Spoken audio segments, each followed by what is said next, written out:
Hi, welcome to another episode of Alta Heron. My name is Rob Runacres, and as usual, I'm joined by my friend Hans Jordelind, who will introduce tonight's episode.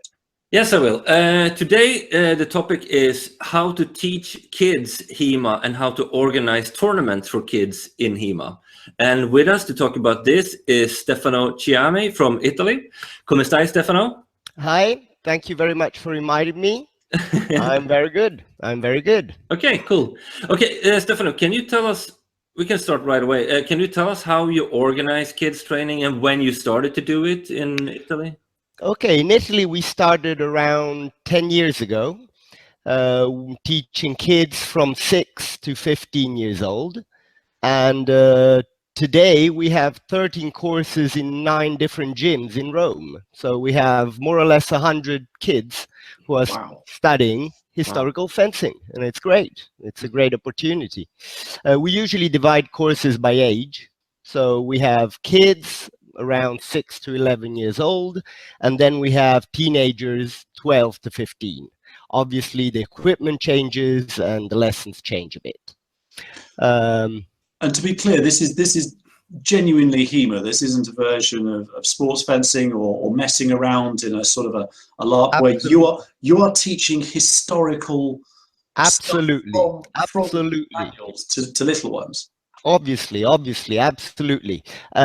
Kids really enjoy it because they don't understand the sports effect that much. They want to be pirates, they want to be musketeers, and they love to try all different techniques. Obviously, the equipment we use comes from sports fencing.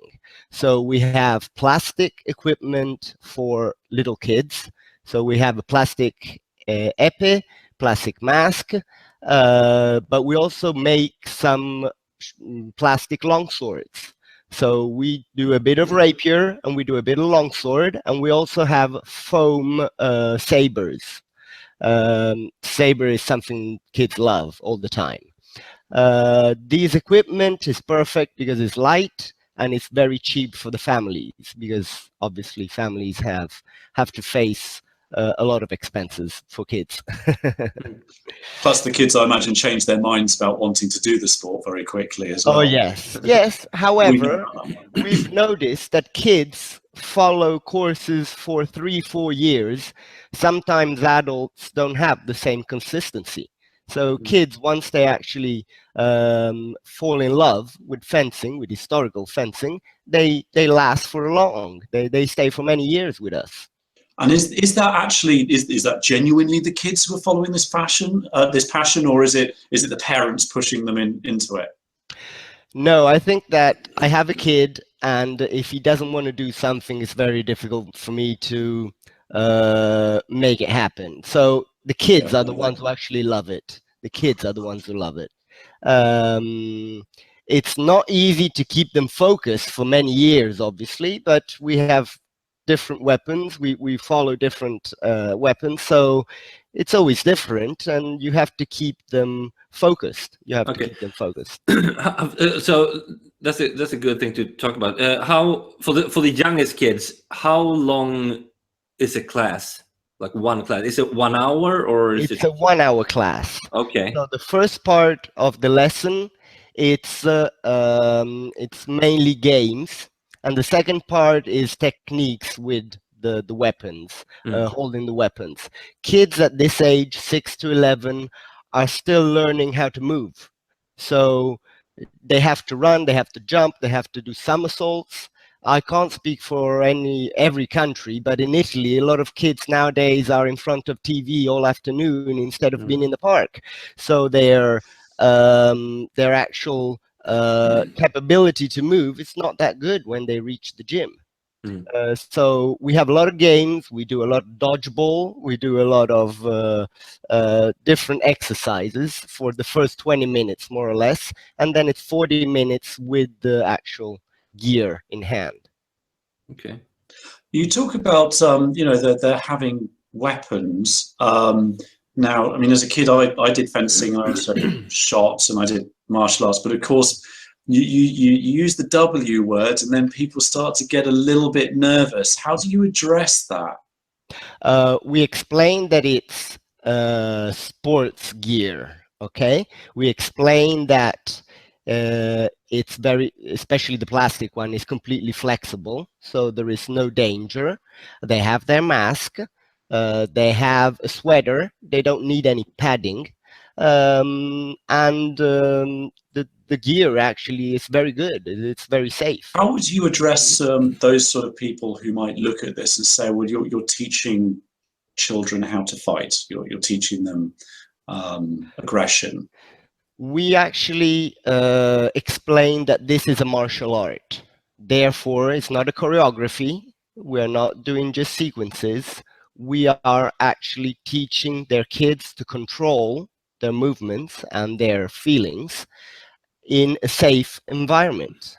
And parents are very cool with this. They don't have any problem. They understand that self-control is something important for kids to learn. Okay, fantastic. Can you talk a little bit then about the HEMA side? Because obviously it can't be a history lesson, No. but particularly the small ones, I imagine for the old ones maybe, but how do you introduce that historical side?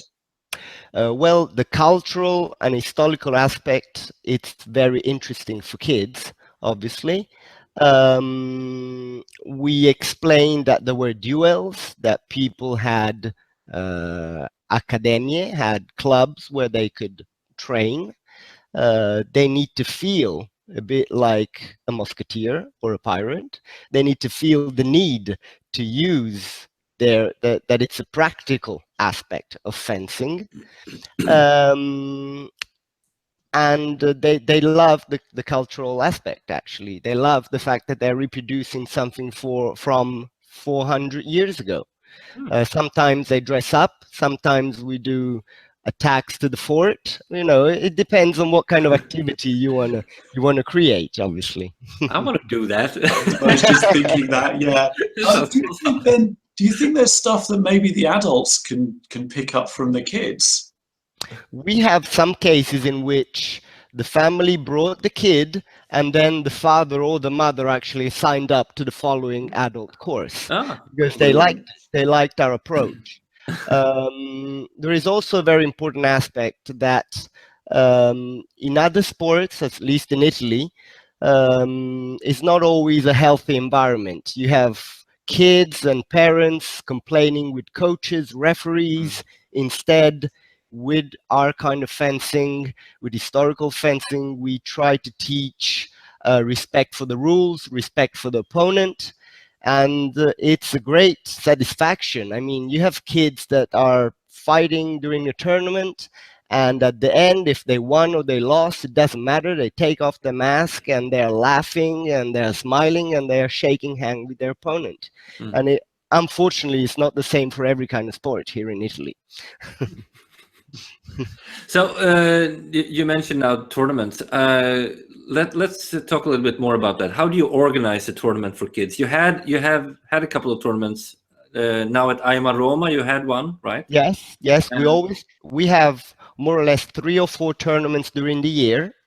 One of which is always inside our international tournaments. The tournaments are divided by age. So you have kids tournaments, they work with the plastic épée, and they can only use point, thrust. There are no cuts. We teach this, even though it's not really historical, because of self-control, and cuts come very easily to kids. There is the double blow, so they actually understand the double hit. They understand that they need to protect themselves. It's not who reaches the opponent first, but it's I want to stay alive, and at the same time I want to hit my opponent. So I think that's important to teach kids from the very young age. Instead, the teenagers, they work with metal. Obviously, we have the épée. With the modification, we have quillons, so they start to use something like a rapier. Obviously, there is cuts and thrusts. There is the double blow, so they know that if they do 3 double hits, they're out. They're both dead. The match is over. So they need to do a conservative kind of fencing. kids really enjoy the tournament, even though it is not the main aim of our classes. Agonism, competitive sport, is not the first objective of the course. It is a martial art, but they're great because they're not burdened by the stress of the result, and therefore they use all of the techniques we teach. They do the sottobotta, which is something I would rarely use in a tournament. They don't care about the result. They use all of the techniques they have, and it's amazing. It's incredible. Because when I was there, I was watching the very small ones, and you were reffing, and we're gonna people will see that we've got this overlaid on this video. Some of this. The things that I noticed was the behaviour of all the kids right the way up to teenage was fantastic. You know, and learning how to lose seemed to be just okay. I lost, whatever. The other thing was the adults were a lot better behaved than they were than when they attended the adult competition the day before. You know, there was there was something about the kids that just brought out a lot of laughter and a lot of goodwill. Yes, I think that one of the secrets is also the family. If the families have a very good approach to sports, to martial arts, that helps a lot. It is a very healthy environment. We usually get great satisfaction, and we are thanked by the families a lot for how we approach. It is an individual sport, which is done in group. So kids, actually, you can see how they improve in their self-esteem, how they improve with the sports, but also in school, so in some cases. So I think it's great. I know kids have to try many sports during their while they grow up. They don't have to specialize on one thing, and I think we'd give a very good chance with our technique. And the cultural aspect, it's very important. We go inside the schools and we do classes, we do conferences. So it's great. It's great. I think we're one of the few, or the only one, who are doing HEMA for kids at this moment, obviously. So what would you recommend then for those people who are interested in starting something up? I think you don't have to be scared about starting to work with kids. They are amazing. You will have small numbers at the beginning, as long as you can change the exercises a lot, as long as you can keep them busy, you can keep them focused, and you change even the blades, even the instrument a lot, they will always follow you, and then they will give great results. It's sometimes you can help. You can borrow exercises from other sports. Like we do a lot with the tennis balls. We do all the footwork, the lunges. But at the end, after 10 years, I'm using some of these techniques with adults, and it's working pretty well. Okay, I'm done. I think Yeah, thank you so much. That was great. That was really, really interesting to hear. Okay, before we finish, is there anything you want to add in yourself? I think everybody should try. Every club should do an experimental first course for kids. It's a good experience not only for the kids but also for the teachers, because adults are not so constant in following courses sometimes, and teachers need to find different ways to approach all of the different kids. There is a psychological aspect as well as a technical aspect, and it's good. It improves the teacher as well. I think everybody should try it. Give it a go. It will work. Cool. Thank you so much, Stefano. This was really, really good. Really interesting. Great. Stefano, Thank you. cheers. Thank you very much. Thank you, Hans. Thank you, Rob. Goodbye.